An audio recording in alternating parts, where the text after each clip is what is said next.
ꯃꯌꯥꯝꯕꯨ ꯑꯍꯥꯟꯕꯃꯛꯇꯗ ꯍꯦꯂꯤ ꯃꯩꯁꯅꯥꯝꯅ ꯇꯔꯥꯝꯅ ꯑꯣꯛꯆꯕꯒ ꯂꯣꯏꯅꯅ ꯈꯨꯔꯨꯝꯖꯔꯤ꯫ ꯃꯌꯥꯝꯗ ꯇꯥꯍꯟꯖꯔꯤꯕ ꯋꯥꯔꯤ ꯑꯁꯤꯒꯤ ꯃꯃꯤꯡ ꯅꯤꯡꯊꯧ ꯍꯥꯠꯄ ꯃꯅꯥꯎ ꯅꯨꯄꯥ꯫ ꯋꯥꯔꯤ ꯑꯁꯤꯕꯨ ꯏꯕꯤꯔꯛꯄꯅ ꯄ꯭ꯔꯦꯃꯤ ꯁꯣꯏꯕꯝ꯫ ꯋꯥꯔꯤ ꯑꯁꯤ ꯃꯌꯥꯝ ꯄꯨꯟꯅ ꯇꯥꯃꯤꯟꯅꯔꯁꯤ꯫ ꯆꯤꯡꯂꯦꯟ ꯃꯥꯒꯤ ꯁꯤꯡꯍꯥꯁꯟꯗ ꯆꯪꯂꯛꯇꯨꯅ ꯃꯅꯥꯏ ꯆꯂꯥꯝꯕꯕꯨ ꯀꯧꯔꯨꯅꯕ ꯍꯥꯏꯅ ꯄꯤꯁꯛꯇ ꯍꯥꯏꯔꯛꯏ꯫ ꯄꯤꯁꯛ, ꯆꯂꯥꯝꯕꯗꯤ ꯀꯗꯣꯝ ꯆꯠꯈ꯭ꯔꯦ?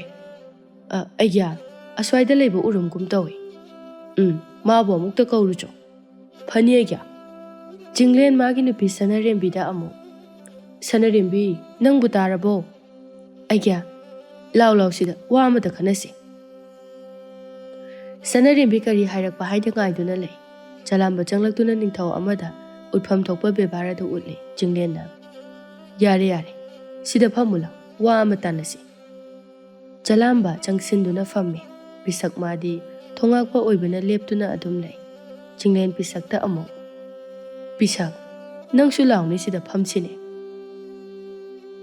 ꯑꯩꯒ꯭ꯌꯥ, ꯑꯩꯈꯣꯏꯗꯤ ꯃꯌꯥꯝꯗꯒꯤ ꯇꯣꯜꯂꯕꯗꯒꯤ ꯇꯣꯜꯂꯕ ꯊꯣꯡꯁꯪꯕ ꯄꯤꯁꯛꯅꯤ, ꯑꯗꯨꯅ ꯁ꯭ꯋꯥꯏꯗ ꯑꯗꯨꯝ ꯂꯩꯖꯔꯒꯦ꯫ ꯏꯍꯦ, ꯅꯪꯕꯨ ꯀꯅꯥꯅ ꯇꯣꯜꯂꯤ ꯍꯥꯏꯔꯕꯒꯦ?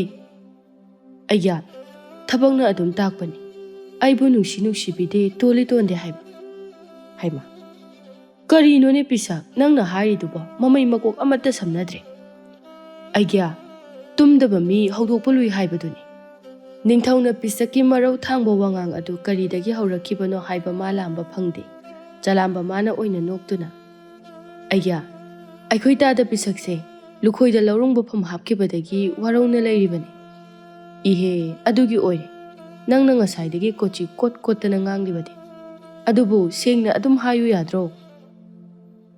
ꯅꯅꯥꯏ ꯑꯩꯈꯣꯏꯅ ꯉꯥꯡꯕ ꯋꯥꯕꯨ ꯀꯅꯥꯅ ꯇꯥꯕꯤꯅꯤ? ꯑꯩꯈꯣꯏꯗꯤ ꯏꯕꯨꯡꯉꯣ ꯆꯂꯥꯝꯕꯒꯨꯝꯅ ꯃꯇꯤꯛ ꯏꯊꯧꯅꯥꯁꯨ ꯂꯩꯖꯕ ꯉꯝꯖꯗꯦ꯫ ꯆꯂꯥꯝꯕ ꯅꯣꯛꯇꯨꯅ, ꯑꯩꯒ꯭ꯌꯥ, ꯑꯩꯈꯣꯏ ꯇꯥꯗ ꯄꯤꯁꯛꯁꯦ ꯌꯥꯝꯅ ꯋꯥꯔꯧꯔꯦ꯫ ꯍꯟꯗꯛꯀꯤ ꯎꯀꯥꯏ ꯂꯥꯛꯄꯒꯤ ꯊꯧꯔꯝꯒ ꯃꯔꯤ ꯂꯩꯅꯅ ꯐꯝꯊꯣꯜ ꯑꯃ ꯊꯤꯟꯊꯣꯛꯂꯁꯤ, ꯃꯗꯨꯅ ꯐꯔꯗ꯭ꯔꯥ? ꯁꯅꯔꯦꯝꯕꯤ ꯃꯥꯁꯨ ꯅꯣꯛꯇꯨꯅ, ꯄꯤꯁꯛ, ꯅꯪꯕꯨ ꯀꯔꯤ ꯐꯝ ꯄꯥꯝꯒꯦꯅꯦ? ꯄꯤꯁꯛ ꯅꯣꯛꯐꯦꯠ ꯇꯧꯅ, ꯁꯤꯖꯥ, ꯑꯩꯒꯤꯗꯤ ꯑꯃ ꯍꯦꯛꯇ ꯌꯥꯏꯗ, ꯃꯁꯤꯗꯒꯤ ꯈꯔꯕꯨ ꯆꯥꯎꯈꯠꯄꯤꯔꯕꯗꯤ꯫ ꯑꯗꯨꯗꯤ ꯏꯅꯥꯎ ꯃꯌꯥꯝꯒꯤ ꯗꯣꯂꯥꯏꯔꯦꯟ ꯑꯣꯏꯔꯒꯦꯔꯣ? ꯄꯤꯁꯛ ꯁꯥꯎꯔꯞꯅ, ꯍꯦꯔ ꯁꯤꯖꯥ, ꯀꯗꯥꯏꯗꯒꯤ? ꯁꯤꯖꯥꯒꯤꯗꯁꯨ ꯍꯥꯏꯌꯨ, ꯉꯝꯖꯔꯣꯏ, ꯑꯇꯩ ꯏꯕꯦꯝꯃꯁꯤꯡꯒ ꯑꯩꯒ ꯃꯥꯏ ꯀꯌꯥ ꯆꯥꯟꯅꯖꯗꯦ꯫ ꯆꯤꯡꯂꯦꯟ ꯃꯥꯅ ꯑꯣꯏꯅ, ꯍꯣꯏꯅꯦ ꯐꯔꯦꯅꯦ, ꯑꯗꯨ ꯑꯣꯏꯔꯗꯤ ꯅꯪꯅ ꯄꯥꯝꯕꯗꯣ ꯍꯥꯏꯔꯣꯗꯅ꯫ ꯑꯩꯒ꯭ꯌꯥ, ꯏꯅꯥꯎ ꯂꯨꯈꯣꯏꯅ ꯄꯥꯏꯈꯤꯕ ꯐꯝ ꯑꯗꯨꯃꯛ ꯅꯅꯥꯎ ꯑꯩꯒꯤꯁꯨ ꯊꯤꯟꯗꯣꯛꯄꯤꯌꯨꯗꯣ꯫ ꯏꯍꯦ, ꯑꯗꯨꯗꯤ ꯀꯗꯥꯏꯗꯒꯤ ꯌꯥꯔꯅꯤ, ꯃꯤꯅ ꯄꯥꯏꯈ꯭ꯔꯕ ꯐꯝ ꯑꯗꯨꯕꯣ? ꯅꯅꯥꯏ ꯑꯩꯗꯤ ꯑꯗꯨ ꯅꯠꯇ꯭ꯔꯗꯤ ꯀꯔꯤꯁꯨ ꯄꯥꯝꯖꯗꯦ꯫ ꯆꯂꯥꯝꯕꯅ, ꯗꯥꯗꯥ, ꯇꯥꯗꯕꯨ ꯍꯧꯖꯤꯛꯄꯨ ꯄꯣꯏꯅꯥ ꯈꯔꯗ ꯍꯦꯟꯀꯠꯂꯕꯗꯤ ꯌꯥꯔꯦ ꯍꯥꯏꯈꯤꯕꯗꯥꯏꯅꯦ? ꯆꯨꯝꯃꯤ, ꯍꯥꯏꯈꯤ, ꯑꯗꯨꯕꯨ ꯏꯕꯨꯡꯉꯣ, ꯄꯣꯏꯅꯥ ꯈꯛꯀꯤ ꯈꯟꯕꯗꯤ ꯅꯪ ꯇꯥꯗꯁꯦ ꯑꯃꯨꯛꯁꯨ ꯄꯥꯝꯗ꯭ꯔꯤꯕ? ꯄꯤꯁꯛ, ꯑꯗꯨ ꯅꯠꯇꯕ ꯑꯃ ꯍꯥꯏꯌꯨ꯫ ꯑꯩꯒ꯭ꯌꯥ, ꯁꯅꯔꯦꯝꯕꯤꯅ ꯑꯣꯏꯅ ꯍꯥꯏꯔꯛꯏ, ꯑꯗꯨ ꯑꯣꯏꯔꯒꯅ ꯅꯨꯄꯥ ꯄꯂꯥꯒꯤ ꯂꯨꯆꯤꯡꯕ ꯑꯣꯏꯔꯒꯦꯔꯥ? ꯍꯦꯔ ꯏꯕꯦꯝꯃ, ꯑꯩꯕꯨ ꯈꯔ ꯁꯣꯟꯗꯝ ꯅꯥꯟꯗꯝꯃꯦ ꯍꯥꯏꯗꯅ ꯅꯨꯄꯥ ꯊꯣꯛꯇꯕ ꯊꯕꯛ ꯉꯥꯛꯇ ꯍꯦꯛꯇ ꯍꯥꯏꯕꯤ꯫ ꯐꯔꯕꯁꯨ ꯐꯠꯇ꯭ꯔꯕꯁꯨ ꯊꯥꯏꯅ ꯃꯨꯛꯅꯥ ꯑꯃꯨꯔꯛ ꯑꯅꯤꯔꯛꯇꯤ ꯑꯩꯅ ꯊꯥꯈꯤꯕ ꯌꯥꯎꯔꯤ ꯄꯣꯠꯅꯤ꯫ ꯍꯧꯖꯤꯛꯇꯕꯨ ꯏꯆꯥ ꯃꯌꯥꯝ ꯑꯁꯤ ꯌꯣꯛꯅꯅꯕ ꯍꯣꯠꯅꯕꯗ ꯏꯟꯊꯤ ꯅꯨꯡꯉꯥꯏꯅ ꯆꯥꯗꯕꯅ ꯐꯤꯕꯝ ꯑꯁꯤ ꯌꯧꯈꯤꯕꯅꯤ꯫ ꯊꯥꯖꯗ꯭ꯔꯒ ꯌꯦꯡꯉꯨ꯫ ꯄꯤꯁꯛ ꯂꯤꯠꯂꯤꯕ ꯐꯨꯔꯤꯠ ꯑꯗꯨ ꯐꯠ ꯂꯧꯊꯣꯛꯇꯨꯅ ꯁꯔꯨ ꯁꯔꯥꯡ ꯃꯌꯥꯝ ꯑꯗꯨ ꯎꯠꯂꯛꯏ꯫ ꯂꯩꯔꯤꯕ ꯃꯌꯥꯝ ꯑꯗꯨ ꯋꯥ ꯂꯥꯎꯅ ꯅꯣꯛꯏ ꯑꯗꯨꯒ, ꯄꯤꯁꯛ, ꯌꯥꯔꯦ, ꯐꯨꯔꯤꯠꯇꯣ ꯑꯃꯨꯛꯇ ꯂꯤꯠꯁꯜꯂꯨ꯫ ꯄꯤꯁꯛ ꯁꯅꯥ ꯀꯣꯟꯗꯣꯡ ꯑꯁꯤꯒꯤ ꯑꯆꯥꯟꯕ ꯃꯅꯥꯏꯁꯤꯡꯒꯤ ꯃꯅꯨꯡꯗ ꯂꯨꯅ ꯇꯧꯕ ꯃꯔꯛꯇ ꯌꯥꯎꯔꯤꯕ ꯃꯤꯁꯛ ꯑꯃꯅꯤ, ꯑꯗꯨꯅ ꯃꯥꯁꯨ ꯌꯥꯔꯅꯤ ꯍꯥꯏꯅ ꯇꯧꯔꯤꯕꯅꯤ꯫ ꯆꯤꯡꯂꯦꯟꯅ, ꯅꯪꯕꯨ ꯑꯩꯅ ꯄꯤꯔꯤꯕ ꯄꯣꯏꯅꯥ ꯑꯁꯤꯅ ꯏꯃꯨꯡꯒꯤ ꯁꯤꯟꯕ ꯀꯣꯟꯅꯗ꯭ꯔꯕ꯭ꯔꯅꯦ? ꯄꯤꯁꯛ ꯄꯦꯔꯨꯝ ꯇꯧꯅ, ꯑꯩꯒ꯭ꯌꯥ, ꯀꯔꯤ ꯑꯃꯨꯛ ꯍꯥꯏꯔꯨꯅꯤ, ꯁꯤꯗꯒꯤ ꯄꯨꯈꯤꯕ ꯁꯦꯜ ꯑꯗꯣ ꯄꯥꯛꯁꯤꯗ ꯃꯤꯀꯨꯞ ꯑꯃꯠꯇ ꯊꯝꯕ ꯉꯝꯗꯦ꯫ ꯄꯥꯕ ꯑꯩꯒꯤ ꯁꯤ ꯋꯥꯠꯂꯤ, ꯄꯥꯕ ꯑꯩꯒꯤꯅ ꯑꯗꯨ ꯂꯩꯕꯤꯌꯨ, ꯑꯗꯥ ꯆꯥꯒꯦ, ꯑꯗꯨ ꯇꯧꯕꯤ, ꯑꯁ ꯅꯥꯀꯣꯡꯀꯥꯁꯦ ꯁꯤꯡꯖꯥ ꯌꯩꯔꯕ ꯖꯥꯠꯅꯤ꯫ ꯆꯂꯥꯝꯕꯅ ꯑꯣꯏꯅ, ꯇꯥꯗꯒꯤꯕꯨ ꯀꯌꯥ ꯐꯪꯒꯦꯅꯦ? ꯏꯕꯨꯡꯉꯣ, ꯄꯪꯌꯥꯝ ꯌꯥꯝꯕ ꯅꯠꯇꯦꯗ, ꯂꯤꯡ 2 ꯈꯛꯅꯤ꯫ ꯏꯁ ꯇꯥꯗ, ꯑꯗꯨꯗꯤ ꯌꯥꯝ ꯌꯥꯝꯃꯤꯅ꯫ ꯏꯕꯨꯡꯉꯣ, ꯅꯈꯣꯏꯗꯧꯅ ꯅꯊꯟꯇ ꯂꯩꯕ ꯌꯦꯠꯄꯤꯅꯕ ꯂꯩꯇꯕ ꯑꯣꯏꯔꯗꯤ ꯌꯥꯝꯖꯕꯖꯥꯠꯅꯤ꯫ ꯅꯪ ꯇꯥꯗꯒꯤꯗꯤ ꯍꯩꯀ꯭ꯔꯨ ꯃꯅꯥꯗ ꯌꯣꯝꯕꯗꯣ ꯊꯣꯛꯂꯤꯕꯅꯤ꯫ Chinglen pisaki ningai adu khangba ngamdraduna yare yare pisak toklo nangi phamsu masida adum lairo nangi poina su aini henkalage ko pisak harauna aigya kripani chalambana aigya nanai bu kobi bu wa amata khanasi sumdausi handaki ukai kappa ase karam tawsige aigya thasi si tharagle khanba hoba yare na khanje aduni ai handakti khara chauna pangthoke haibisu khali aduna na khoina khara phana na basinba tare ko aduga sanarembi nangna maiba panji ta na ba hawro phattaba tawhoide haiba amata tawba yade ko sanarembi amadi chalambana phani aigya nanai ekhoi pumna mak phana na ba tawjarage phare phare nangi na thau tawru chalamba amadi pisak thokhi nongdren chalamba ga thengnare nongdren chalamba da usittana una donglawna thengjali aduga sauna he nami tu kai da pange mila ai habise udro nongdaren matam pumba da chalamba da khatnaba hawduna ta leirabani ani du yamna su yengthi nei mapalde thoknade chalamba na karino ne yubaras lambi sori base ainati jubaras nani mit udri base jubaras oira male kari nangumba na jubaras amada adum na ngangba hawnaba thaksi kasi khangdaba jubaras amada kari ngangani kari sakani haiba namalu khrabi aduna takbidabra chalamba mama palakpa duda sauna yebliba thanga du satoke tawi aduga he nongdaren suthang chatoraktuna oknana ba sem sai tawriba mataw duda lukhoi chinsilai aduga jubras soire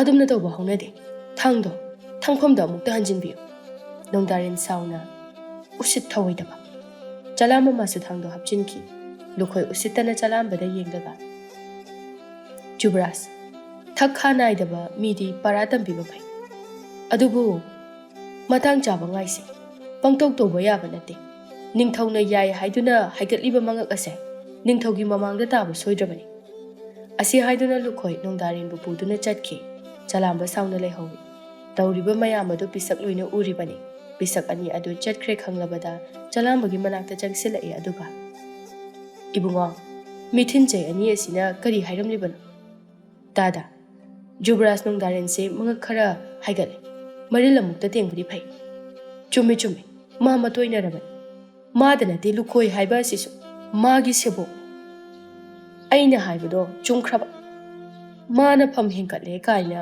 aingonda usit thawoidaba yamna taw mathak thongba aingonda tada matung kari gumba tawraklabadi aingonda hayo magumbada usit thawoidaba yaba nate lukhoi nongdaren da Jubras chalamba se amta akhoi iti khangan bedi phai ma yamna nawangi agyana khara luna tawbugi aishu khaliban matang chapa ngai ribani ma lam panghen hen ba yaba nate aishu tungi ningthau oirakadaba pamba kaire faba ngamba nongdaren li nongdare ani adu wari sa duna ningthaugi manakta changi ningthauna manawda nongdaren nakhoi laklabra law changlo ani adu khonjel amata oina ningthauda khurumai aigya yare hogalo nakhoina lakbu kari tanasi haibano aigya mera thasu question lagtre ukai kapagi thauram sibu kamdaushige adugi wapam oirabadi chalambada loina sinakhraban maga tanaro ayya hola anuko nakhoina phagani haibado adum taw aduga tawbadabu hanadagi hena khara chauna tawbudi ai pam chalambada loina sinakhre hairakpaduda nongdaren pinglawi nongdaren sauna hogali aduga chalamba mabu bonu ngasigi kari oiribage sanarembi pakhatna ngai khone nongdaren amukta tapthako karigi tapthaba karino matawbuda chalamba haina itaima mari aigana adum maonda sinariba sibu karigin tawbinu aigya mibu pangthasu thajabigano thajaba adugi khudong chaba lauduna tungda nungaitaba thoktok thoklakani lukhoi hainaribaduda mateng pangsilai chummi aigya chalamba hairiba se marau chawba mi kanana khangba aigyaagi I pari satpasu nate wado haiba loidringaida ningthauna yare nongdare nakhoi thokro aina phanana basilage aigya adu hekta yaba nate phatjaba kandadi aikhoi natana kanamta leiroi ai amasu ichau chauna leiri aingonda kaisu hairamdana chalambada hekta sina thokpa haibase niyom nate mase aya janingde leibaki mapi mapa oiba haibase yamna lubani wa kairabadi ising changnarakani khara cheksinbiba phai nongdaren nangonda natra aina to'o hairibase chalo nasak singdu yengningde aingonda nakhoina paukta pigadaba nate phai adubudi jalambana kayam kanbige haibado yengba taredana anida sauna thoki sanarembi pakhatna ningthauda ayya tapna haibiyu yadro sauduna chakre ase phatanungda thoklabadi mirol ka leizatre aikhoidi nangshu aibu I haplibra karigi aigi mi leiroi gasi phawba leibak ase nganglakpada karigumba amata soidana leibak prajagi yaifanabada makhoigi yaka yengduna dalai aina makhoibu aigi imungmakni khale aduna makhoina aibusu nuksipifam thoi adugi mathakta chalamba leiri chalamba se achamba angang nate mahak aigi damakta mathoi pamude haiba ai khangi aigya mibu pangtha thajaba su phatte dungdare na hairiba dusu achumbadi lei yenglurabadi maga hanna tana pham thokpani chumi aisu khangi adubu nungdare aigi irem khaki ina saba inauni adubu ma mabukchel sengdi napal yawi mibu hanthana oi karigumba thabak amma sinbada masagi da oijabati aduna aina mabu yadabani kaishu tawrida pakhatkanu ningthau chinglen machaso amata yaude aduga nupi su londe chinglen matik mathauna leiba leipaki luchingba ama oibada khwaidagi matik chaba nupani aduga manau nongdarel mabudi mayambagi magun machet amata chelamde ningthau khubam topu mitaduna ta leirambe konungi sansenba nupa amana san mayam ama hoidokduna lampakta sajik pijari nongdarel sagol tongduna laklaga hai kanana mafam asi san thadu haibage nongdarel gi mataw aduda kina Yubaras, ibungo jalambana kari gi jalamba thabak ama tawre chalamba asi haiduna sagol chai aduna nupa adubu phuba haurai nupa adu mafam marang khangdana oh kana leibage aibu muktagan biyo kana leibage nupa adu chaina aduna naman khiduna ko chenchele chalamba lambida leirambadagi mata chare chalamba manaktamna chensile tada Kidore, Nupado Kibana Wangang but Hoktre, Nongdarielda, Makut Tenduna. Ibungo, Nongdarin Tanare. Hai, Jenkino, Jalambana Nongdarinda. Oh, Nangla. Hando Jalamba, Natrabadi, Nang Soka boy. Aina Handok Trabadi. Asi Haiduna Jaya do Jalamba Tamna Haitare, Jalamba Jaya do Tablang Oktuna today Creaduga.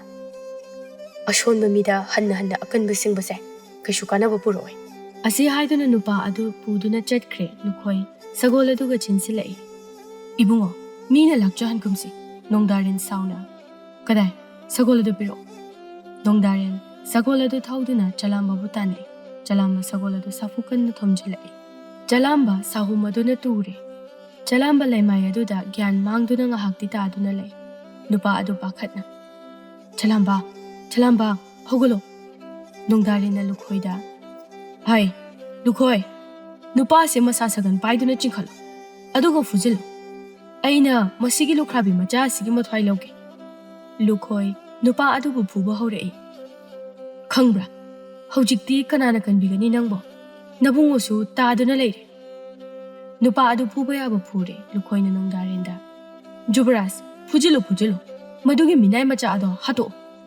Ani adu hakna lauduna penna noi nongdarel kalak penna khangbra do nongdarel aigi ite minai macha nangna su aibu hanna singnari pele nongdarel aigi thamoi pele chalamba chaina aduna gyan mangduna adum taaduna le ani dugi brajagumna hauraba khunok aduda chalamba gyan khara lai chalamba naronda hogalaktuna ani adubu makhutna manama paiduna phuthaba haurai Chalamba masadagi tarakliba I adu ubada ma I kabana loirabani lukhoibu chalamba na laktana langthoi aduga chalamba sauna manakta tariba chai aduna nongdarin tamna thinge haina haitharai nupa aduna chalamba gi makhut adu pharaduna soiri ibung masi thokba yade leba wathok oiba tari chalhawrasila chalamba nupa aduna chingduna puraga chatkre lukhoi tapna hogalaktuna ayo Te siramnida kadai chakre manao ibungodi ada tup tabagumna taaduna leini. Masibu sorga holiba jala. Lukhoi sek sek tuna nongdarel gi manakta lai. Nongdarel madi chalamana phuba yaba phuram labani. Lukhoi nongdarel gi fibam adu ubada. Ish loiridana sidi. Mihul leiriba jalane. Lukhoi non thaduna nongdarel gi mihul paiduna yengi. Mihul leiramba aduda. Ish mihul phawbudi khaglamni. Manao ibungo jubaras hogotpi chalasi. Nongdarel gyan mangna. Aina leiribasi kadaidana. Nongdarel hogotke tawi. Aduga Jaina aduna hogot pangamdana amuk duthaki. Lukhoina. Ibungo. Nanai samjagi. Ibungo na leiribase. Montek mundumda yawon bana chadi. Chalambagi chaigi mathakta yawoli bani. Ha. Chalamba haiba. Ma kadai chakre. Chakre. Thawai phawbudi kanbirami. Chalhorisi. Lukhoi Nongdarel bu samduna sek tuna ani adu konung tamna halai. Ani do fana thina sokle Nongdarel na hena soi. Chalamba masu yamna di soklabani. Bisag ani dugi mataw aduda. Lukhoi. Manao ibungo sidi kanana tawrukliba. Phana phasana pope he. Haima. Lukhoi. Nang shunini he. Nungai khidreda. Karam tawrino. Aikhoi ibungo khoibu putharakliba misak asidi araiba misakti mande. Nongdarel sauna. Ta bisak chalo ada. Masi nangonda tainarakani. Kaide. Tawhoide adugumba. Thingenda tainaba ngamjaga nasikongda tainaba hongnadiko. Lukhoi bisakta sauna kanna lauthalai. Chalo, nathau torukjo yadro. Nasaktuga phibamduga. Bisakta sengna pikta pikmanba aduda bisak haina kauribani. Bisak karimna duna. Ibungo, nayamba aikoise pikchay haibagi watani. Inaw khoidongna wang chawraga mina sum phudau sarukpadi ipikpikna. Aina dum phubuna phaine. Inaw khoina chaw sanglibado chaba yamna chandanabani. Karshu kanaba nate. Bisaki usitaba wangang ado adum ngangduna laibada nongdrena naheduna. Lukhoi. Masigi thasudana pokpasiga onsinaduna laibagi matam nate. Aibu isase pangumda lumthar eme. Pani bungo. Ani du samnaduna changki bisak ani aduda yengduna. Tawrisi yengone. Kana wirizana. Phana thina di soklene mase.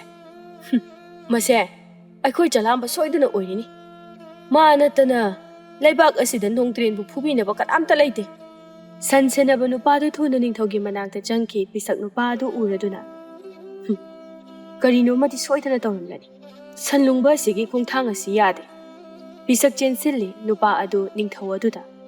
Iningthau nanay amukta changjarake. Chango. Iningthau. Hayone nangna haininglibado. Iningthau Manao ibungodo. Aikhoi Nongdarel kaidawre haibano. Bisak mathanta. Soidredana. Konung asi lanjaw amadi soiraroi. Nupa adu pakhatna. Manao ibungoga ibungo chalambaga phunabada yamna thina soknare. Ningthau bisum ani du sukchinaduna. Karigi makhoi ani de. Nupa adu Nongdrena tawriba chalambana tawriba pumba loina tamle ningthau adu makok nomladuna. Masi thokani haibase aina khanglabani. Nangna kayam thina sokpa. Nanai aidi phawbudi thokhaudri. Ibungo chalamba leiramdrabadi nanai aisu siramba yabani. Fare chalo nangsu. Ngasi dingana kumlo pothajaru. Waben bibarda darkara oirabadi ai mi tharake. Natrabadi matam khara potharu. Hagani aigya. Nupado thoki ningthau matha sana. Ish. Aigi Nongdarel asi ludawrida masibu karamna ngangnagani. Bisakna aigya. Aina uja hobadasu Manao ibungodo phana thina di soki. Chalambadi kayam sokpano khangde. Manao se mathong kaya chade aigya. Magi haktakta laibak ase kangkhong chaigadawri. Bisak kadai ising kita puthoro. Ai ising khara thaklaga ngahakta pothaba yabra yenge. Bisak chenduna ising lauri aduga pi. Bisakna aigya. Nanai chamor thokal tawjarau haibra. Yare. Sijabo mukta kauro. Bisak thokiduna sanarembi bu changhalai. Sanarembina. Aigya. Nanai bu kobi babu. Sida chango. Kanamta changhalakanu hairamu. Sanarembi pisakta sinai. Sanarembi ningthaugi manak nakna fammi aduga. Aigya, nanay kari tawzarao haibage. Sanarembi, nongdarendu chalambaga khatnaduna yamna thina soe harini. Sanarembi pakhatna. Karamna no aigya. Ningthau wari pumbali rai Sanarembi na. Aigya, adudi kamdawni. Aisu khallibani. Nong ngalabadi laibak pumjaw soidana thillagani. Aigi inaw asigi haktakta aise. Laibak miyam mamangda chopataga dawribani. Lanbadi mana lali adubu mayamangda mabu kankhatuna lali hairurabadi. Mana tawkadabado khallubada. Chummi aigya. Aidi Manao ibungo se maisu kaya chanajade. Adubu karamdi tawni. Aidi mabu kibugi wanate. Aidi yamne ingna chikna asumba thawdok ase thoktana lainingbani. Adubu karidi upai lai. Ai mabu konung karaklanuna haibatai. Natrabadine laibak ase kangkhong soidana chairen. Nongmagi mabu nungsidaba migi changsu sum hengkalai. Sanarembi ngahak tumina lairaga wakhalama lakpagumna. Aigya, nanay wafam amata. Hayo nangna hainingbado. Aigya hausik yamna ahal oibasu natri. Aigyagi tungi yengbiduna atopa nupi amati. Wa adu haiba loidringaida ningthauna makhut adu lepo haina ingit tawrei. Sanarembi makha amuk tadre ningthauna tapna. Siza, ngasidi ngasi oiri. Matungda madugi wafamado amuk hana haigan. Wafamado ai nangi nafamdagi taba pamde. Aigya, nanaydi aigyana thabak adu pangthoklabasu. Aina karigumba amatta warauba nunghaitabasu tawjaroi. Pumnamak aigi iralne. Nangna ngamlabasu aidi ngamloi. Karigumba posak ama yenaduna chaminab. Migi oikibadi yai. Aduga aigi thamoigi oiba wafamdadi ai madu ngamloi. Aina ngamloidaba nunghaitaba thabak ase. Minasu nunghaiba haunade. Adubu aigya. Aikoina leibak amagi mapi mapa oiraga. Tuson mansonana kanamata leitabagumna leibase. Nanaydi yamna nunghaizade. Ainasu mamangda hana haikrabadu. Madugi wafam madudi. Aidi mibu thoina khande. Nanao ibungo masina maheli. Aisu khangi. Adubu pumnama magi makhuta taga dawraba ngaktani. Mana natana aigi ifam asibu kanada sinaramgani. Aisu matam khajiktani. Masu masidi khangpham thoi. Khanglamgani haibasu khali. Kanagumba ningthau singna macha piba mayam ama poi. Nupi mayam ama lauduna ningthau khubam chetna kone. Aikoina ifa fazana laithokliba ase. Nanay ai pukning ase irum lumjade. Khubam masidi araibani. Asoy angam thulakani haina pakhatjai. Haukiba puwarida ningthau khubam taki. Mapa macha machil manao hatnakiba ngaktani. Madu pumnamak thokpa ngaktani. Adubu ai khubam bumitade. Karigumba mahakna paami hairabasu pithokani aidi. Masida thoina aidi mitade. Chalo. Sigi matam nate. Nanao singda mabu khara kupna senanaba hairuchu. Sanarembi thokki ningthau mathanta. Hairiba pumba achumba ngaktani. Adubu thoklagani haiduna thokjringaidagi hauna mai leiduna chenbadi chumde. Thengnaba tabani. Aisu jingleni. Laibak asigi ningthau jingleni. Nongdaren famung aduda ikoina magi nupi mayam amaga leirami Sanarembi na changduna. Nongdaren, nangbu kayam thina soke. Karigi adum haina tawnaruribano. Manao nupi amana. Kaino de iche soktuna taraga leiriba mi amada. Adumna hekta haiba haunabro. Amana amu. Hoine, phanasu yamna ahal oirabani. Wakhalasu yamna tadribasibu. Pumnamak ase iche khoina thohanba ngaktani. Mane, sidagi hinba kaya ama thorakini. Konung asigi thawgai bumba chalamba haiduna mangonda loina sinathoi. Aduna di mina usitaba hinba tabani. Anaba sida phakisana. Wachap chabi mangangnagani. Masida karigumba sibanaba thoklamlabadi karam tawni. Nukhoi ngangnaribaduda chongselakduna. Siba haibabu manakta leiba trayaduna ibungogi thabakta thinge tawribani. Karigumba salungbana hantoktaba thoklamlabadi soidana siramgadawribani. Is mangi kayadano yengoba bado. Ngasai makai machena wa ama phawba ngangbagi tanja pide. mayam changdana mache adu da ngangsinbi sanarembi tapna inausa doibo amukta ngai khoni he karino haibudu punna tapne ingna khanasi amana bulalabasu masana atabi ma dum leiramgani kanana dandi phangba kanana phangdaba haibudu karige khodi dandi phangani dandi di minai macha mama lukhrabi ne yokpaduna phanggadaba hai adumna mingonda haiba hauna dini na khoiba as ichena ka khapiri ba kanana khangbuno iche khoina insalanaga phohanbasu hoine oirambasu yaine makhoi masena du pap chelaba wahi kaya ama sanarembi da haibire sanarembina nakhoi amukta tapthako chalamba masu yamna soi hairibani is madi karigi soiba phubuna mana phuraga tausinari uragani sanarembi mayam aduna pungang dangang sinbire mama ko adu hena ngau khalakle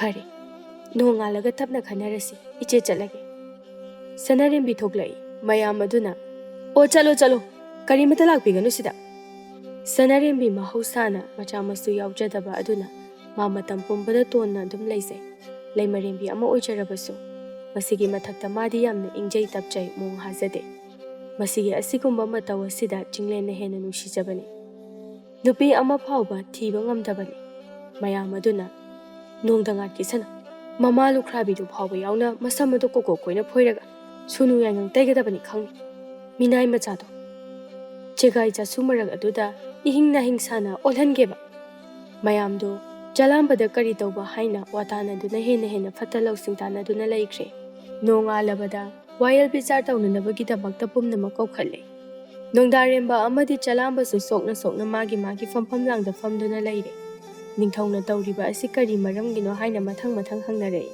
mayam aduna nongdarina lali haina rai tare ningthawna nongdarinda thogdok asida chalambagi maral amatta leite haina lep manakta leiriba manawdo onsinduna masigi dandi oina chahi ama chup nakhoi ani konung asigi thabak thawram amata yaudaba tare pisak chalamba da harauna kalak pena nuai chalamba khangoi bongosini lan bulan rabadi ishor lebani lukhoi pisaki mamai makalam thorakpa aduda phai pisak nangsu darbar asida loikisan wafamadu tabada nongdarin mamit adu I kaduna fukhobalai aduga karigi aina konungi thabak yaure pumnamak aina tawgani masida kanamtana aibu thingba ngamla nakoi khudingmakna aibu aranbada hanbani aigi mayukta karigumba leblakpa taragasu aina ningthau oirabasu nongdaril aigi thangi magun khanghangani mayamdugi maraktagi chalambana fukhokalaktuna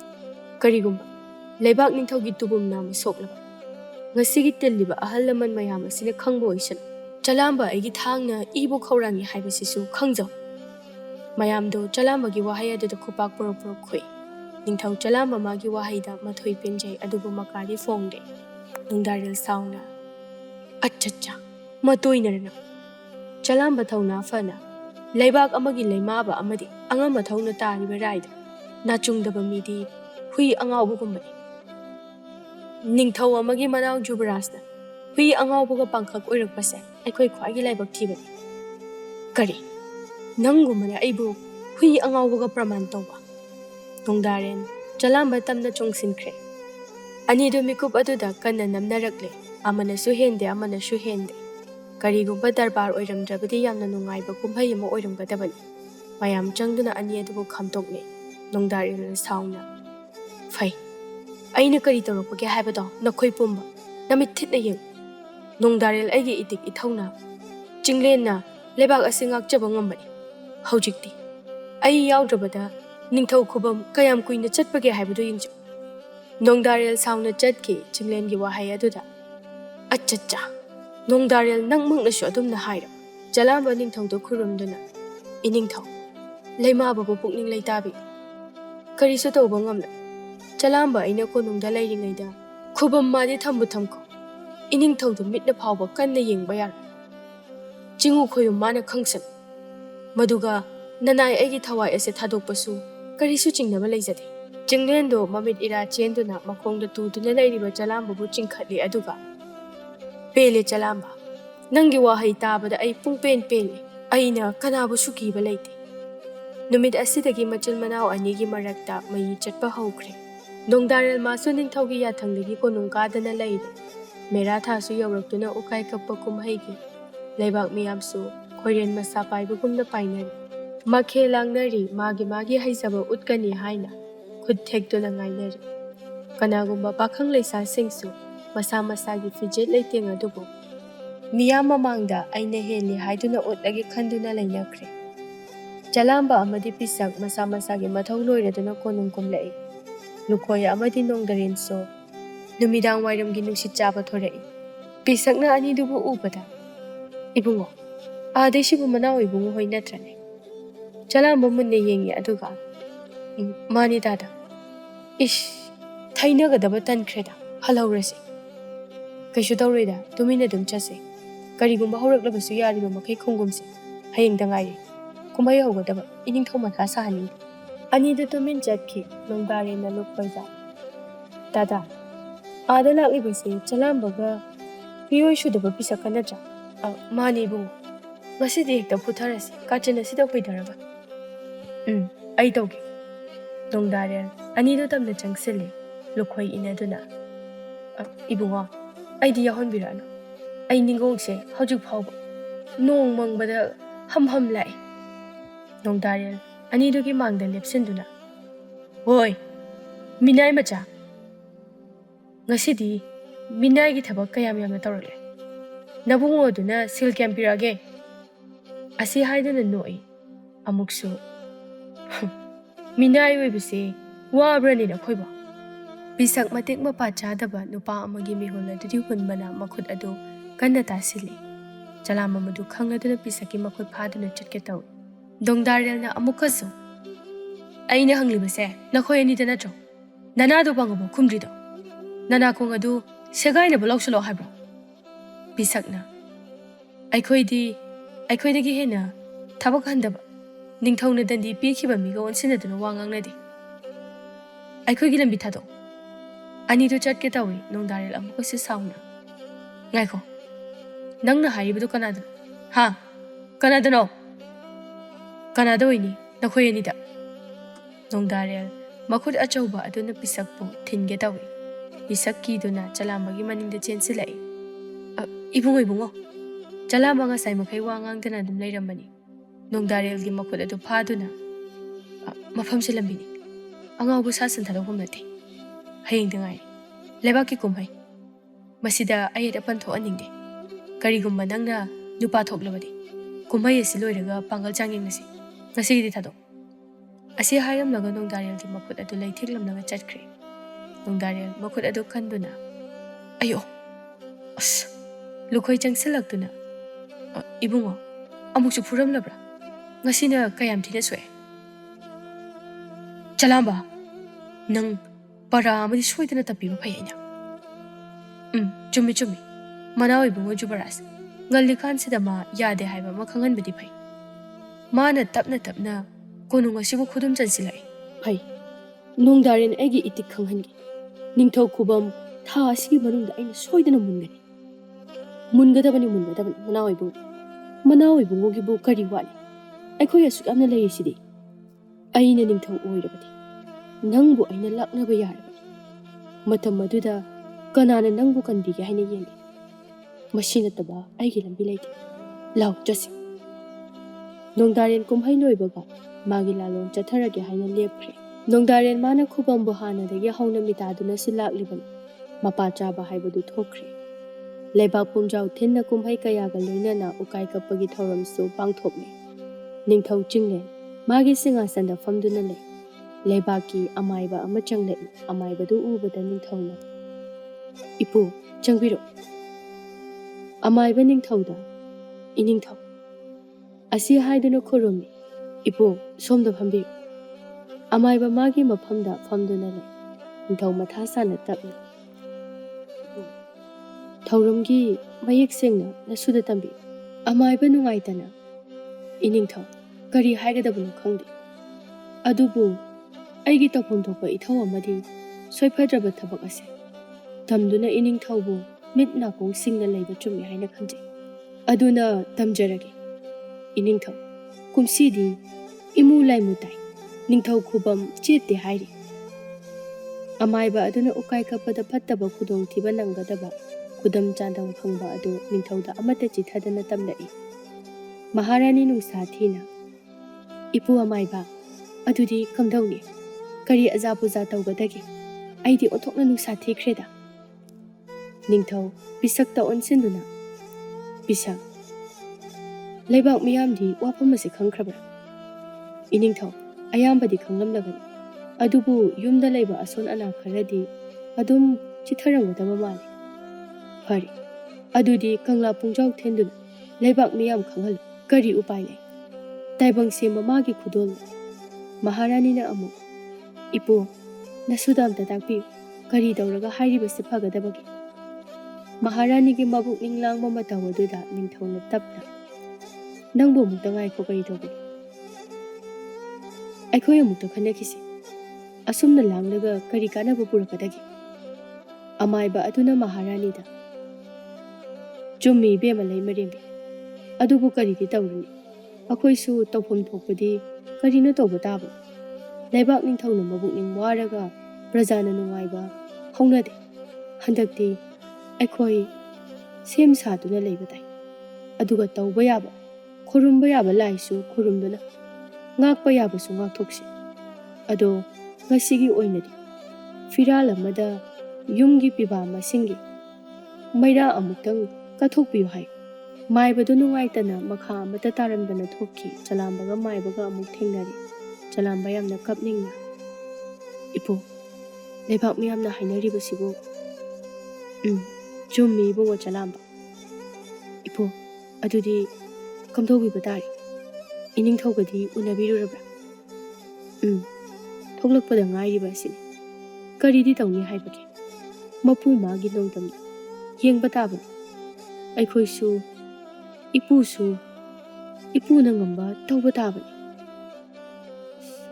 kamdawni sidi ipo lebaki paudi chatpikhrabra chatnanaba haidana pisakta haikibada ngairibani ipo hauji konungkumba tarabra kumlagi isa asinaga ahal oisalakpani awaba pau taba se haksang ase ison son thakre maiba akoibado mi leibra haina haifet yenglaga tapna adubu chalamba nang iningthause kupna senaba mathau taiko khuraki ina lai sagadoribani ipu phare kaisu khalun ipu su leiridana ngasigidi chatlage ko chalamba nungaitana leihowi isak tani pungdagi fingna thoklai chalamba nungaitana leiramba aduda ibungo chalamba nangsu lai hoi tada ado aikhoi hoji kaidoba tai tada iningthogi manakta changlaga tapna khanarurase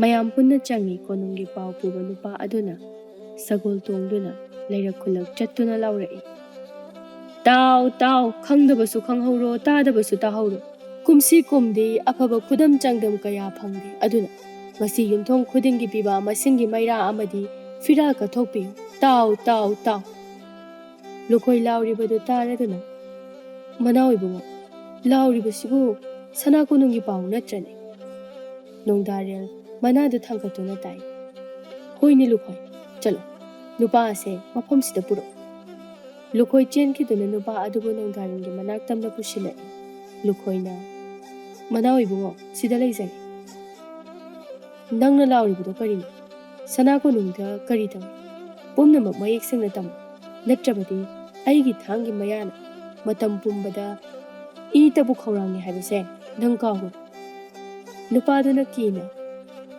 phani bungo nanai mayek sengna amata chithadana tamjagi lukoina tamu hek mayek sengdaba si uredana lukoi makhutagi chaisang adu satorai nupa adu thak niktuna manaoibungo ngosai ukai kapada hadaki kumasidi misi mina toigani ningthau khubam chete hai adugi paulak chabani nanai kari ningthau khubam chete hai nongdarel pairiba purit adu phaktoktuna phare chalo aduga aina asumna tawi haiba ase nabungoda haidokpa yari nupa adu kina thoklai nongdarel pena noktuna Kari haiba. Ningthou khubam chetloi haiba. Lukhoi. Pau si tabada nungai ni he. Lukhoi sunok sinaduna. Aduni Manao ibungo. Pau si amna nungai. Nupa aduna. Makoi anina onsinaduna pena nokpadu taraga. Kari no ni makoi na. Lebak ningthou khubam chetloi hairaga. Asuk yamna harauribusu. Aigi pau adubu makoi lana taraba zagan. Somduna lebak prajasingne. Kari thoklagadaba haina. Ha ha kamnari. Nongdarel pena noklaga hantaraktuna. Lukhoi. Aikoi hojik kari tawba tai. Manao ibungo. Sida kok yamna sapam thokte haina ningjai. Kaisu laiba wa nate da ibungo dadi. Ibungo na matam khara khaktang tethabada. Ibungo gi khutta pop dangna tagadoraba thabakni. Lukhoi. Nangi sibu. Ibungo sumdorasi. Ahanbadadi tapna them nauduna hairaga yengasi. Yadragana mangak samadu leitheklaga loiredana. Kari. Aina them nauduna haiba. Haiba tabani Manao ibu. Kaisu luba thabak nate. Hayu lukhoi. Karamna pangthokani. Sumdorasi.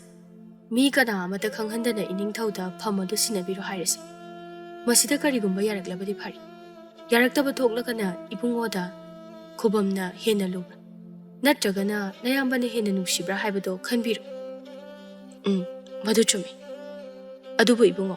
Nayambaduna aikhoibu mimanga duda tati chaiduna chairak pikhiba aduni. Manao amagi maisu karimata yengdana. Chumi.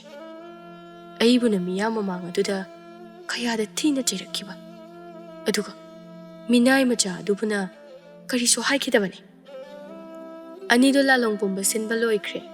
Ningthougi achengba tanja yengduna laikre. Jalamba ningthougi kada changlai.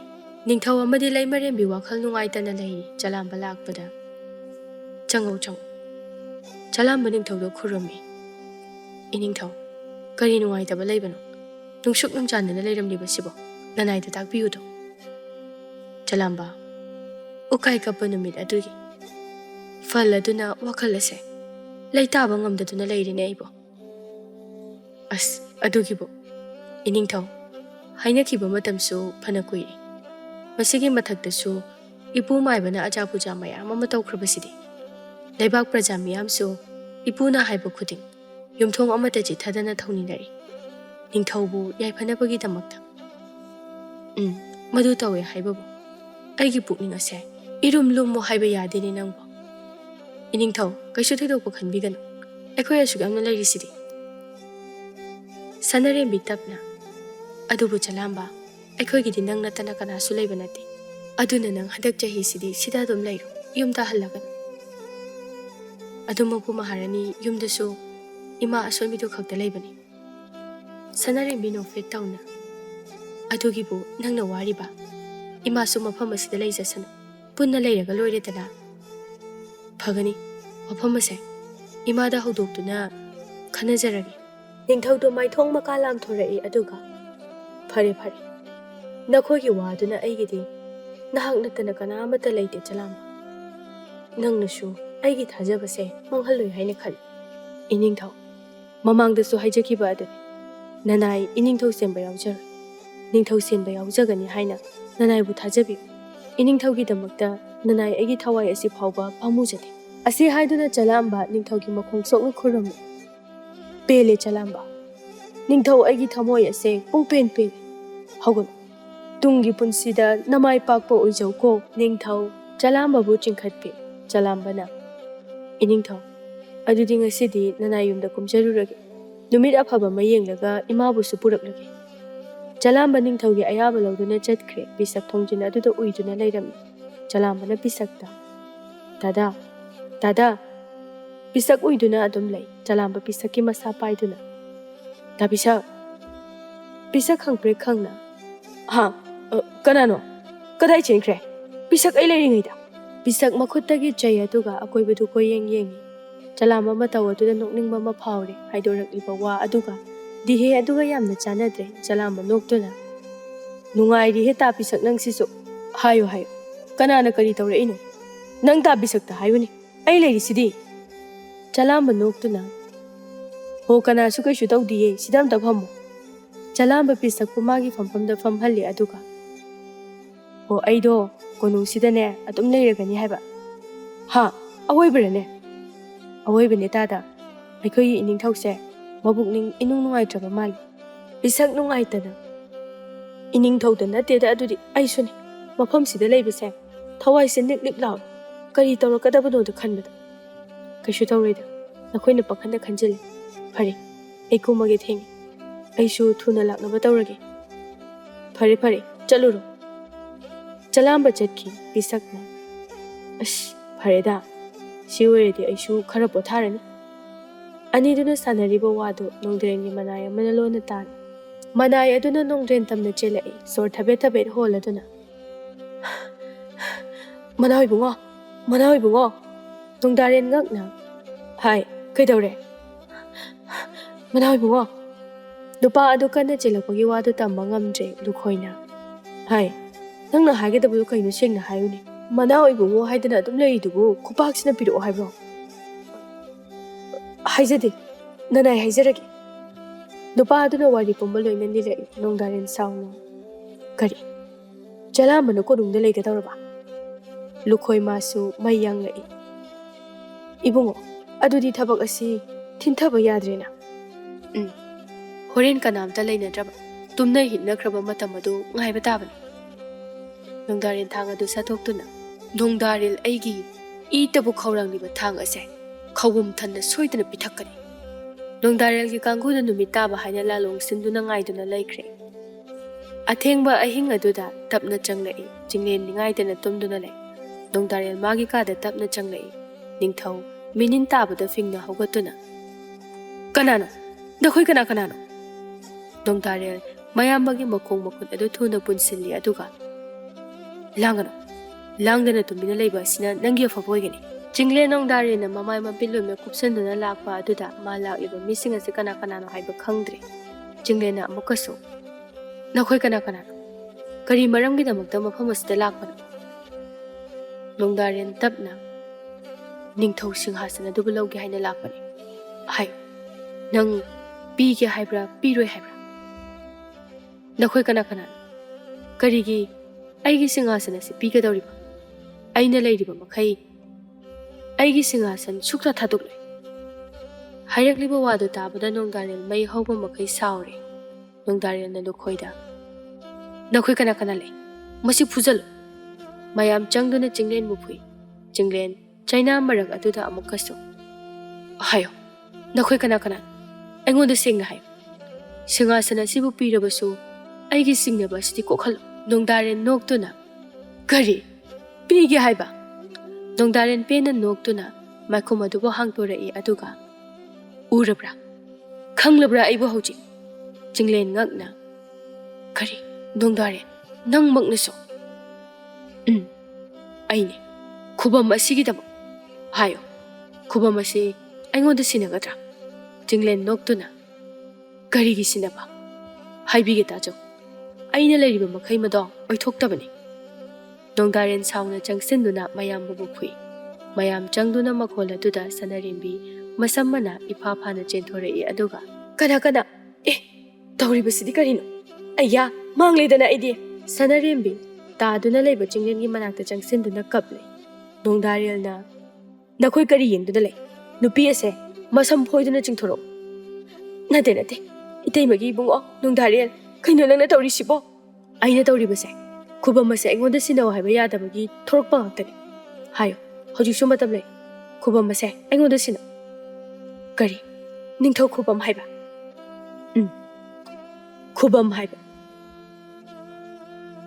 ꯅꯤꯡꯊꯧ ꯈꯨꯕꯝꯒꯤꯗꯃꯛꯇ ꯁꯥꯔꯝꯆꯠ ꯆꯠꯀꯗꯕ ꯂꯤꯆꯠ ꯑꯁꯤ ꯅꯪꯅ ꯆꯠꯂꯕ ꯅꯣꯡꯗꯥꯔꯦꯜ ꯆꯦꯟꯁꯤꯟꯗꯨꯅ ꯃꯇꯩꯃꯗ ꯈꯨꯄꯥꯛꯅ ꯁꯥꯐꯨ ꯀꯟꯅ ꯊꯥꯖꯤꯜꯂꯤ ꯑꯗꯨꯒ ꯀꯔꯤ ꯑꯩꯕꯨ ꯁꯥꯒ ꯆꯥꯡꯗꯝꯅꯕ ꯁꯥꯒ ꯄ꯭ꯔꯃꯥꯟ ꯇꯧꯕ ꯅꯈꯣꯏ ꯅꯨꯄꯤ ꯑꯁꯤꯕꯨ ꯆꯤꯡꯊꯣꯛ ꯍꯧꯖꯤꯛ ꯈꯟꯕꯒꯤ ꯃꯇꯝ ꯂꯩꯇꯦ ꯁꯅꯔꯦꯝꯕꯤ ꯃꯌꯥꯝ ꯆꯪꯗꯨꯅ ꯆꯤꯡꯊꯣꯛꯏ ꯑꯗꯨꯒ ꯃꯌꯥꯝꯕꯕꯨ ꯅꯣꯡꯗ꯭ꯔꯦꯟꯅ ꯀꯟꯅ ꯐꯨꯔꯤ ꯁꯅꯔꯦꯝꯕꯤ ꯌꯦꯡꯕ ꯉꯝꯗ꯭ꯔꯗꯨꯅ ꯏꯇꯩꯃꯒꯤ ꯏꯕꯨꯡꯉꯣ ꯑꯃꯨꯛꯇ ꯊꯣꯛꯎ ꯅꯌꯥꯝꯕꯒꯤ ꯊꯋꯥꯏꯇꯗꯤ ꯀꯟꯕꯤꯌꯨ ꯁꯅꯔꯦꯝꯕꯤ ꯆꯦꯟꯁꯤꯟꯗꯨꯅ ꯃꯈꯣꯡ ꯀꯣꯟꯗꯨꯅ ꯀꯞꯂꯤ ꯆꯤꯡꯂꯦꯟꯗꯨ ꯏꯈꯦꯡ ꯃꯔꯛ ꯑꯗꯨꯗ ꯃꯃꯤꯠ ꯇꯞꯅ ꯄꯥꯡꯂꯛꯇꯨꯅ ꯀꯔꯤꯒꯤ ꯑꯗꯨꯛ ꯊꯧꯅꯥ ꯂꯩꯇ꯭ꯔꯤ ꯂꯩꯕꯥꯛ ꯑꯃꯒꯤ ꯂꯩꯃꯔꯦꯝꯕꯤ ꯑꯣꯏꯔꯒ ꯍꯟꯊꯕ ꯁꯥꯒꯨꯝꯂꯕ ꯃꯤꯒꯤ ꯃꯈꯣꯡ ꯀꯣꯟꯕ ꯍꯧꯅꯕ꯭ꯔꯥ ꯀꯞꯀꯅꯨ ꯄꯛꯆꯗꯦ ꯁꯥꯁꯤꯡꯒꯤ ꯃꯃꯥꯡꯗ ꯅꯪꯒꯤ ꯃꯤꯠꯀꯤ ꯄꯤꯒꯤ ꯑꯥꯊ꯭ꯔ ꯈꯪꯕꯤꯔꯣ ꯃꯈꯣꯏꯒꯤ ꯀꯔꯥꯝ ꯆꯥꯎꯕ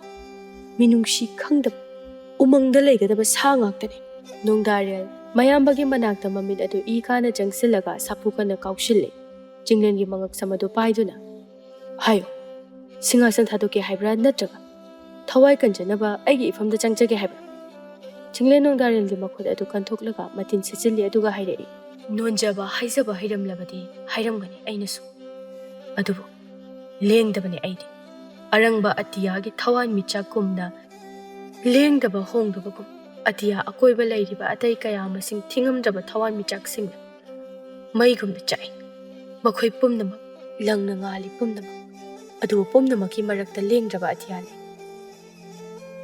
ꯄ꯭ꯔꯤꯊꯤꯕꯤ ꯑꯁꯤꯗꯁꯨ ꯃꯤꯒꯤ ꯃꯔꯛꯇ ꯃꯁꯤꯒ ꯑꯝꯍꯥꯅꯤ ꯀꯩꯗꯧꯅꯨꯡꯗ ꯅꯤꯡꯊꯧ ꯆꯤꯡꯂꯦꯟ ꯈꯨꯕꯝꯕꯨ ꯆꯦꯠꯅ ꯉꯥꯛꯄ ꯁꯦꯟꯕ ꯉꯝꯗꯗꯅ ꯀꯅꯥꯒꯨꯝꯕ ꯑꯃꯒꯤ ꯃꯐꯝꯗ ꯄꯤꯊꯣꯛꯄ ꯍꯥꯏꯕꯗꯨꯗꯤ ꯑꯣꯏꯊꯣꯛꯇꯕꯅꯤ ꯑꯣ ꯅꯪ ꯌꯥꯗ꯭ꯔꯦ ꯑꯁꯤ ꯍꯥꯏꯗꯨꯅ ꯆꯤꯡꯂꯦꯟꯕꯨ ꯅꯣꯡꯗꯥꯔꯦꯜꯅ ꯃꯥꯒꯤ ꯊꯥꯡ ꯑꯗꯨꯅ ꯊꯨꯝꯅ ꯊꯤꯟꯖꯤꯜꯂꯤ ꯃꯗꯨ ꯎꯕꯗ ꯁꯅꯔꯦꯝꯕꯤꯅ ꯃꯥꯡꯂꯦ ꯃꯥꯡꯂꯦ ꯏꯕꯨꯡꯉꯣ ꯅꯨꯄꯤ ꯑꯣꯏꯕꯤ ꯀꯅꯥꯒꯤ ꯃꯥꯡꯗ ꯃꯥꯒꯤ ꯃꯄꯨꯔꯣꯏꯕꯒꯤ ꯑꯔꯣꯏꯕ ꯃꯤꯀꯨꯞ ꯏꯃꯤꯠ ꯑꯁꯤꯅ ꯎꯔꯒ ꯑꯩꯅ ꯀꯔꯤ ꯌꯦꯡꯗꯨꯅ ꯂꯩꯔꯤꯕꯅꯣ ꯂꯥꯎ ꯑꯩꯕꯨꯁꯨ ꯍꯥꯠꯂꯨ ꯂꯥꯎ ꯁꯅꯔꯦꯝꯕꯤ ꯀꯣꯅꯨꯡ ꯑꯗꯨꯕꯨ ꯆꯦꯈꯥꯏꯕ ꯃꯈꯩ ꯄꯦꯟꯅ ꯂꯥꯎꯔꯛꯏ ꯅꯣꯡꯗꯥꯔꯦꯜ ꯁꯥꯎꯅ ꯆꯪꯁꯤꯟꯗꯨꯅ ꯃꯇꯩꯃꯕꯨꯁꯨ ꯊꯥꯡꯅ ꯊꯤꯟꯖꯤꯜꯂꯛꯏ ꯃꯤꯀꯨꯞ ꯑꯗꯨꯗ ꯆꯤꯡꯂꯦꯟꯒꯤ ꯁꯤꯡꯍꯥꯁꯟ ꯑꯗꯨ ꯏꯅ ꯆꯦꯟꯊꯔꯛꯏ ꯃꯤꯀꯨꯞ ꯑꯗꯨꯗ ꯃꯇꯩꯃ ꯑꯃꯗꯤ ꯃꯌꯥꯝꯕꯒꯤ ꯊꯋꯥꯏꯁꯨ ꯃꯅꯥꯎ ꯅꯣꯡꯗ꯭ꯔꯦꯟꯒꯤ ꯃꯈꯨꯠꯇ ꯂꯣꯏꯈꯤꯔꯝꯃꯤ ꯁꯅꯔꯦꯝꯕꯤꯒꯤ ꯈꯣꯟꯖꯦꯜ ꯇꯥꯗꯨꯅ ꯃꯌꯥꯝ ꯆꯦꯟꯁꯤꯟꯅꯔꯛꯏ ꯑꯗꯨꯕꯨ ꯅꯣꯡꯗꯥꯔꯦꯜ ꯈꯣꯏ ꯀꯥꯡꯕꯨꯁꯨ ꯃꯌꯥꯝ ꯂꯥꯛꯄ ꯎꯕꯗ ꯀꯥꯏꯗꯨꯅ ꯆꯦꯟꯅꯈ꯭ꯔꯦ ꯕꯤꯁꯛ ꯇꯧꯔꯝꯂꯤꯕꯗꯨ ꯎꯕꯗ ꯆꯦꯟꯁꯤꯟꯗꯨꯅ ꯃꯥꯡꯂꯦ ꯃꯥꯡꯂꯦ ꯑꯩꯒ꯭ꯌꯥ ꯀꯔꯤꯅꯣ ꯇꯧꯔꯝꯂꯤꯕꯁꯤꯕꯣ ꯍꯧꯒꯠꯂꯣ ꯁꯤꯖ ꯀꯔꯤ ꯃꯇꯧ ꯀꯧꯕꯒꯦ ꯀꯔꯤꯁꯨ ꯂꯩꯇ꯭ꯔꯕ ꯁꯤꯡꯍꯥꯁꯟ ꯑꯁꯤꯒꯤ ꯃꯅꯥꯎꯅ ꯃꯌꯥꯝꯕ ꯍꯥꯠꯂꯕ ꯇꯥꯎ ꯇꯥꯎ ꯂꯩꯕꯥꯛ ꯄꯨꯝꯅꯃꯛ ꯍꯧꯖꯤꯛꯇꯤ ꯑꯩꯒꯤ ꯏꯈꯣꯡ ꯆꯦꯜꯂꯒꯅꯤ ꯅꯪꯒꯤ ꯁꯥꯐꯤ ꯂꯥꯟꯐꯤ ꯆꯦꯟꯅꯔꯣ ꯕꯤꯁꯛ ꯀꯞꯅ ꯀꯞꯅ ꯀꯪꯂꯥ ꯐꯨꯡꯖꯥꯎ ꯊꯤꯟꯗꯨꯅ ꯃꯌꯥꯝ ꯇꯥꯅꯕ ꯂꯥꯎꯏ ꯂꯩꯕꯥꯛ ꯃꯤꯌꯥꯝ ꯑꯊꯤꯡꯕ ꯑꯍꯤꯡ ꯑꯗꯨꯗ ꯄꯨꯡꯃꯨ ꯃꯨꯟꯅ ꯇꯤꯜꯂꯔꯤ ꯆꯂꯥꯝꯕ ꯃꯃꯥ ꯃꯆꯥꯁꯨ ꯆꯦꯜꯂꯛꯏ ꯆꯂꯥꯝꯕ ꯕꯤꯁꯛꯇ ꯆꯦꯟꯁꯤꯟꯗꯨꯅ ꯇꯥ ꯕꯤꯁꯛ ꯀꯩꯗꯧꯕ ꯌꯥꯎꯔꯒꯦ ꯆꯂꯥꯝꯕ ꯌꯦꯡꯉꯨ ꯑꯩꯈꯣꯏꯒꯤ ꯏꯅꯤꯡꯊꯧ ꯑꯃꯗꯤ ꯃꯍꯥꯔꯥꯅꯤ ꯑꯩꯒꯤ ꯃꯊꯛꯇ ꯌꯥꯎꯑꯣꯟꯗꯨꯅ ꯂꯩꯔꯤꯕꯁꯦ ꯆꯂꯥꯝꯕ ꯌꯦꯡꯊꯣꯛꯂꯨꯕꯗ ꯇꯧꯔꯝꯂꯤꯕꯗꯨ ꯎꯕꯗ ꯃꯈꯣꯡꯗꯒꯤ ꯃꯀꯣꯛ ꯐꯥꯎꯕ ꯇꯨ ꯆꯨꯡꯈꯤꯕ ꯈꯪꯍꯧꯗꯦ ꯆꯂꯥꯝꯕ ꯆꯦꯟꯁꯤꯟꯗꯨꯅ ꯏꯅꯤꯡꯊꯧ ꯍꯧꯒꯠꯄꯤꯌꯨ ꯀꯔꯤꯒꯤ ꯑꯗꯨꯛ ꯊꯧꯅꯥ ꯂꯩꯇꯅ ꯏꯈꯦꯡꯂꯛꯇ ꯌꯥꯎꯑꯣꯟꯕꯅꯣ ꯅꯅꯥꯏ ꯂꯥꯛꯏ ꯅꯅꯥꯏꯗ ꯊꯧꯒꯥꯏ ꯁꯤꯟꯅꯕꯤꯔꯣ ꯁꯤꯖ ꯏꯕꯦꯝꯃ ꯍꯧꯒꯠꯄꯤꯌꯨ ꯅꯅꯥꯏ ꯂꯥꯛꯏ ꯁꯤꯖꯒꯤ ꯆꯤꯡꯅꯕ ꯄꯨꯝꯕ ꯀꯣꯛꯂꯒꯅꯤ ꯆꯂꯥꯝꯕ ꯑꯉꯥꯎꯕꯒꯤ ꯃꯇꯧꯒꯨꯝꯅ ꯕꯤꯁꯛ ꯆꯂꯥꯝꯕꯒꯤ ꯃꯅꯥꯛꯇ ꯆꯪꯂꯛꯇꯨꯅ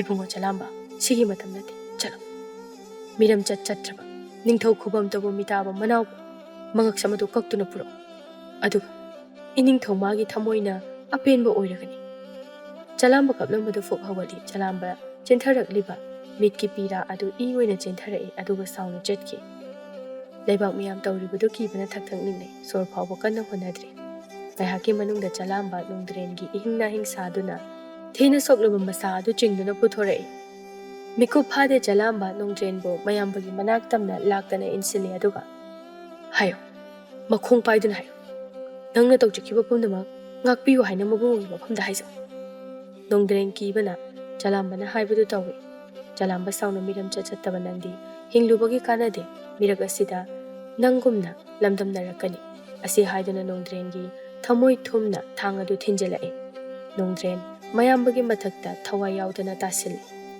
ꯆꯂꯥꯝꯕ ꯀꯞꯇꯨꯅ ꯃꯥꯡꯗ ꯂꯩꯔꯤꯕ ꯃꯤꯌꯥꯝꯗ ꯂꯥꯎ ꯑꯩꯕꯨ ꯐꯥꯔꯨ ꯂꯥꯎ ꯅꯤꯡꯊꯦꯝꯒꯤ ꯃꯅꯥꯎ ꯏꯕꯨꯡꯉꯣ ꯖꯨꯕꯔꯥꯖꯄꯨ ꯑꯩꯒꯤ ꯏꯈꯨꯠ ꯑꯁꯤꯅ ꯍꯥꯠꯂꯤ ꯑꯩꯕꯨ ꯐꯥꯔꯨ ꯂꯥꯎ ꯃꯌꯥꯝꯗꯨ ꯇꯨꯃꯤꯟ ꯇꯨꯃꯤꯟ ꯂꯩꯅꯩ ꯕꯤꯁꯛ ꯃꯌꯥꯝ ꯑꯗꯨꯒꯤ ꯃꯔꯛꯇꯒꯤ ꯀꯔꯤꯒꯤ ꯅꯪꯕꯨ ꯐꯥꯗꯨꯅ ꯗꯟꯗꯤ ꯄꯤꯒꯅꯤ ꯅꯪꯗꯤ ꯂꯩꯕꯥꯛ ꯃꯤꯌꯥꯝ ꯑꯁꯤꯒꯤ ꯊꯧꯅꯥ ꯐꯕ ꯂꯧꯁꯤꯡ ꯂꯩꯕ ꯂꯨꯆꯤꯡꯕ ꯑꯃꯅꯤ ꯃꯇꯤꯛ ꯆꯥꯕ ꯃꯤꯁꯛꯅꯤ ꯍꯧꯖꯤꯛꯇꯤ ꯅꯤꯡꯊꯧ ꯈꯨꯕꯝ ꯑꯁꯦ ꯅꯪꯉꯣꯟꯗ ꯁꯤꯟꯅꯔꯒꯦ ꯃꯌꯥꯝꯅ ꯏꯅꯤꯡꯊꯧ ꯆꯂꯥꯝꯕꯅ ꯌꯥꯏꯐꯔꯦ ꯍꯥꯏꯅ ꯑꯃꯠꯇ ꯑꯣꯏꯕ ꯈꯣꯟꯖꯦꯜꯗ ꯂꯥꯎꯔꯛꯏ ꯅꯤꯡꯊꯧ ꯈꯨꯕꯝ ꯍꯥꯡꯕ ꯌꯥꯗꯕꯅꯤꯅ ꯆꯂꯥꯝꯕꯅ ꯅꯤꯡꯊꯧ ꯑꯣꯏꯔꯦ ꯆꯤꯡꯂꯦꯟ ꯑꯃꯗꯤ ꯁꯅꯔꯦꯝꯕꯤ ꯈꯨꯕꯝ ꯅꯤꯡꯊꯤꯅ ꯁꯥꯗꯨꯅ ꯂꯩꯕꯥꯛ ꯄ꯭ꯔꯖꯥꯅ ꯂꯥꯠꯇꯨꯅ ꯂꯩꯔꯦ ꯑꯗꯨꯒ ꯅꯣꯡꯗ꯭ꯔꯦꯟ ꯑꯗꯨꯕꯨ ꯃꯤꯔꯣꯜ ꯀꯌꯥꯅ ꯈꯪꯍꯧꯅꯕ ꯍꯥꯏꯗꯨꯅ ꯃꯥꯒꯤ ꯅꯨꯡꯕꯤ ꯑꯗꯨꯒꯤ ꯃꯊꯛꯇ ꯈꯨꯕꯝꯒꯤꯗꯃꯛꯇ ꯂꯥꯏꯅꯤꯡꯊꯧ ꯂꯩꯃꯔꯦꯟꯕꯤꯕꯨ ꯍꯥꯠꯈꯤꯕ ꯍꯥꯏꯅ ꯇꯥꯔꯤꯛ ꯑꯃꯗꯤ ꯁꯣꯛ ꯊꯥꯗꯨꯅ ꯊꯝꯂꯤ꯫ ꯃꯤꯔꯣꯜ ꯀꯌꯥꯅ ꯅꯣꯡꯗꯥꯔꯦꯟꯕꯨ ꯀꯔꯥꯝ ꯆꯥꯎꯕ ꯅꯤꯡꯊꯧ ꯈꯨꯕꯝꯇꯕꯨ ꯃꯤꯇꯥꯕ ꯃꯤꯅꯤ ꯍꯥꯏꯗꯨꯅ ꯋꯥꯔꯤꯅꯗꯨꯅ ꯂꯩꯈ꯭ꯔꯦ꯫